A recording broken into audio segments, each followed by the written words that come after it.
माझं नाव ज्योती अंकुश काकडे आहे. मी वाशी तालुक्यामधून आले आहे. तुम्ही बघत असाल की सगळे आपल्या धाराशिव जिल्ह्यामध्ये 8 तालुक्यातील सगळे प्रशिक्षणार्थी युवा प्रशिक्षणार्थी या ठिकाणी मुख मोर्चासाठी जमलेले आहेत. तर सरकारने मुख्यमंत्री युवा प्रशिक्षणार्थी ही योजना जी आमच्यासाठी चालू केली होती, जे सुशिक्षित बेरोजगार होते त्यांना हा सरकारने 6 महिन्यासाठी का होईना रोजगार दिला होता. त्याच्याबद्दल सर्व या ठिकाणी प्रशासनार्थी सरकारचे आभारी आहेत.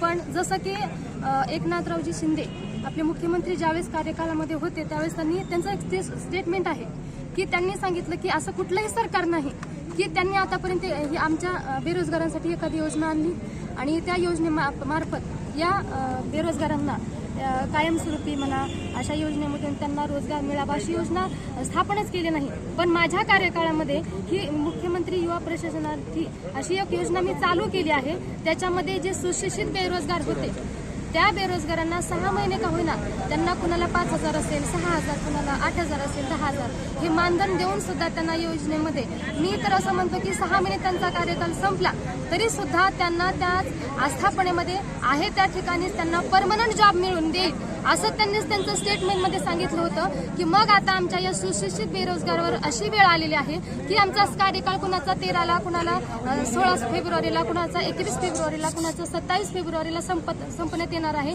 तर मग सरकार आमच्या या गोष्टीची का दखल घेत नाही की असं सांगितलं जातं की म्हणजे 6 महिन्यानंतर तुम्ही आता घरी बसू शकता.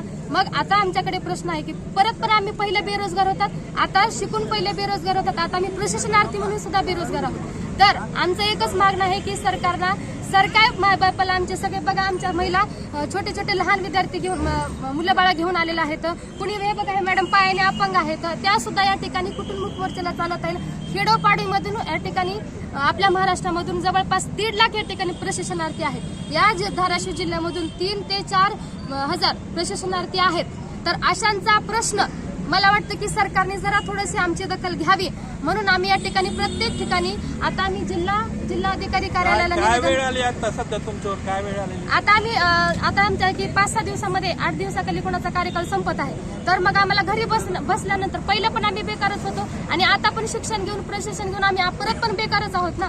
मग सरकारने सांगितल्याप्रमाणे आम्हाला आमच्या आहे त्या आस्थापनेमध्ये रुजू करून घ्यावा, आमचा कालावधी वाढवून आहे त्या आस्थापनेमध्ये आम्हाला रुजू करून घ्यावा अशी आमची विनंती आहे. तुझे नाव बालाजी उत्कर्ष सराटे, सलगरामड्डी, तालुका तुळजापूर, जिल्हा धाराशिव.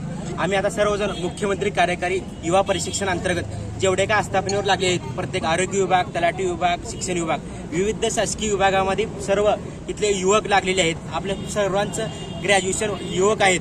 आणि जे आता सरकारनं आम्हाला सांगितलं की 6 महिने तुम्ही प्रशिक्षण घ्या आणि 6 महिने प्रशिक्षण घेतल्यानंतर तुम्ही आम्हाला काहीतरी आस्थापनेवर तुम्हाला कायमस्वरूपी करू असं GR मध्ये नमूद केलं आहे. 4.5 मध्ये आस्थापनेला तर कार्याची गरज असेल तर तुम्हाला तिथं आस्थापनेनुसार तुम्हाला घेऊन टाकू.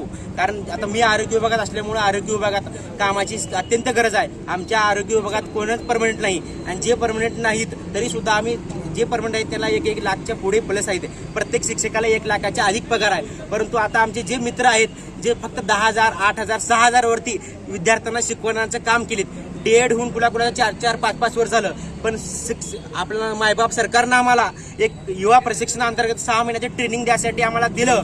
परंतु आता मी 6 महिने ट्रेनिंग घेतल्यानंतर करायचं काय हे आता सर्वात मोठा प्रश्न आम्हाला पडलेला आहे.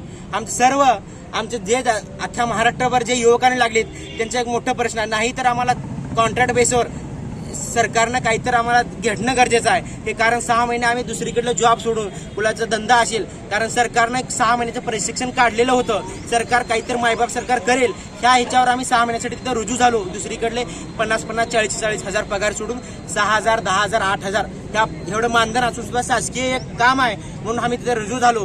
परंतु सरकार आता काहीच दखल घेत नाही. आम्हाला बेदखल करण्याचं सरकारचं एक दिशा दिसायला आहे. परंतु असं केलं तर आम्ही आत्मदहन करेन हे मी सर्वांच्या महाराष्ट्राच्या युवकांसाठी सांगतो.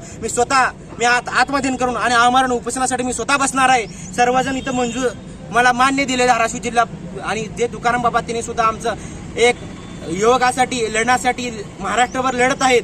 आणि आम्हाला फक्त 6 महिने नाही तर पुढे काहीतरी सरकारनं काहीतरी करावं.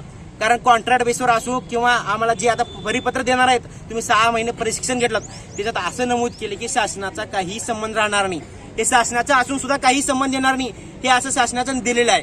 बघा ठीक आहे. ओके. मी पंचशीला निमराज चव्हाण आरोग्य विभाग वाशी तालुका आरोग्य अधिकारी कार्यालय इथं डाटा एंट्री ऑपरेटर म्हणून युवा प्रशिक्षणार्थी योजनेअंतर्गत कार्यरत आहे आणि आताच आपल्याला कौशल्य विभागाअंतर्गत आकडेवारी मिळालेली आहे आपल्या जिल्ह्यातली, धाराशिव जिल्ह्यातली. तर त्याच्यामध्ये पदवीचे 3287, डिप्लोमा आणि ITI झालेले 817 आणि 12वीवरचे 845 असे एकूण युवा प्रशिक्षणार्थी आपल्या जिल्ह्यामध्ये 4949 असे आहेत. तर आता जास्तीत जास्त 26 तारखेपर्यंत हे युवा प्रशिक्षणार्थी कार्यमुक्त होणार आहे.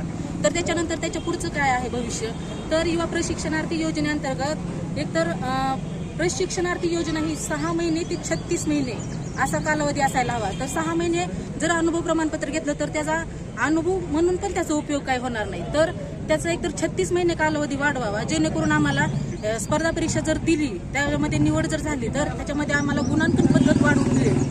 ठीक आहे. त्याच्यानंतर दुसरा मुद्दा म्हणजे आम्हाला अंशकालीन निदेशकचं आरक्षण 10% मिळणं गरजेचं आहे.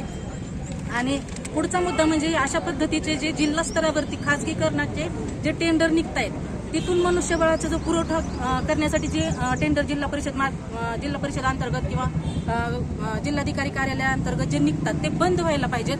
तिथून त्या खाजगीकरणाच्या माध्यमातून जे युवकांची जे आहे पिळवणूक होत आहे आणि जो फंड आलेला आहे, मनुष्यबळाचा जो फंड आलेला आहे जिल्हा स्तरावरती, प्रत्येक विभागामध्ये तो फंड उपलब्ध आहे. प्रत्येक विभागामध्ये आउटसोर्सिंग उपलब्ध आहे. तर त्या ठिकाणी आउटसोर्सिंग बंद करून त्या ठिकाणी आम्ही जे प्रशिक्षणार्थी आहोत त्या प्रशिक्षणार्थीला डायरेक्ट शासन टू प्रशिक्षणार्थी, डायरेक्ट युवक असा संबंध ठेवणं गरजेचं आहे. जिल्हाधिकाऱ्यांनी एवढीच निर्णय घेणं आम्हाला सध्या तरी अपेक्षित आहे.